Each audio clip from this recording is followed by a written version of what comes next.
Hi, for this video what I want to do is show you how to solve an exponential equation with logarithms. This one has a little more steps than my other example that I've done. For this, in order to solve an exponential equation, the first thing that you have to do is isolate the exponent. Okay, the exponent term. So what I want to do is get the 18x by itself. So I'm going to add the 4.6 to the opposite side to move it over, so that I have 18 to the x power equals 54.6.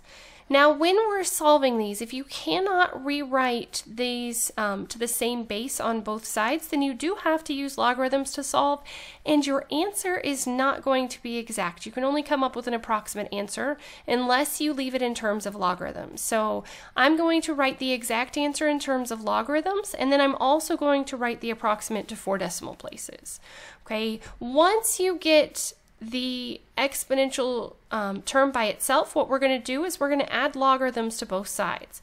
It does not matter whether you choose to use log base 10 or whether you choose to use natural logarithms. You will get the same answer either way, so it's just a matter of preference which one you prefer to write. Sometimes I'll use this one just because it's one less letter to write. Typically textbooks show you this one unless it's base E. If it's base E, you always want to use natural logarithms because they undo each other.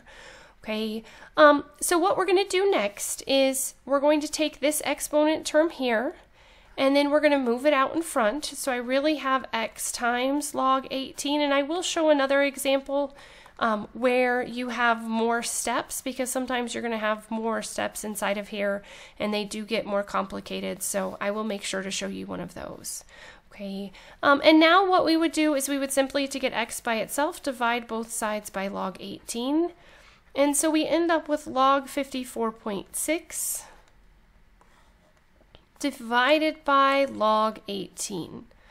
Okay, the only reason I put it in parentheses is because in your calculator it will open up parentheses when you're plugging it in, so you want to make sure that you close them.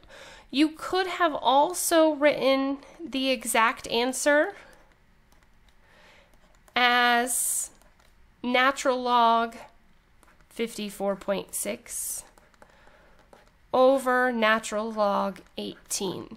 So what I'm going to do is I'm going to grab a calculator, and it doesn't matter what calculator you use. You just need a scientific calculator that has logarithms in it. And so what you're going to do is, if you chose to use log, then you would hit the log button, 54.6 divided by log of 18, and then just hit enter, and this would be your approximate answer. Notice that had I decided to use the natural logarithms, I would have also, this is the change of base formula is basically what this is using. So I can get the same thing, the 1.3839. So either one is acceptable. Okay, so with this, we would end up with x is approximately 1.3839. So if you're looking for the exact answer, then you would stop right here. This would be an exact answer. Or in terms of natural logarithms, both of those would be exact answers. The approximate is plugging it into your calculator and getting a decimal approximation.